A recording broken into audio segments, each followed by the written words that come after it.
British সরকার ঘোষণা করেছিল যে তাকে ধরবে তাকে পুরস্কার দেওয়া হবে, কিন্তু তারা জানত না এই মানুষটা শুধু পালাবে না, সে আগুন হয়ে ছড়িয়ে পড়বে। ১৯১২ সাল, দিল্লি, ভাইসরয় লর্ড হার্ডিঞ্জের শোভাযাত্রা। হঠাৎ এক বিস্ফোরণ, ধোঁয়া, আতঙ্ক, চিৎকার।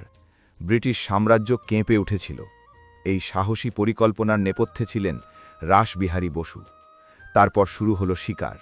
ছবি ছাপা হলো, পুরস্কার ঘোষণা হলো, রেল স্টেশন, শহর, বাড়ি, সব জায়গায় খোঁজ। কিন্তু তিনি ছিলেন ছায়া। একদিন দেশ ছেড়ে পালিয়ে গেলেন জাপানে। অনেকে ভাবল এটাই শেষ, কিন্তু না, ওটাই ছিল শুরু। জাপানের মাটিতে দাঁড়িয়ে তিনি গড়তে শুরু করলেন এক নতুন স্বপ্ন, একটা স্বাধীন ভারতীয় সেনাবাহিনী। সেই স্বপ্ন থেকেই জন্ম নেয় ইন্ডিয়ান ন্যাশনাল আর্মি। পরে সেই নেতৃত্ব তুলে দেন সুভাষচন্দ্র বসুর হাতে, আর সেই আগুন ঝড় হয়ে উঠল। কিন্তু এখানেই শেষ নয়। জাপানে বসেই তিনি জনপ্রিয় করে তুললেন ইন্ডিয়ান কারি। আজও জাপানে যে কারি রাইস এত বিখ্যাত, তার পেছনেও আছে এই বিপ্লবীর ছোঁয়া।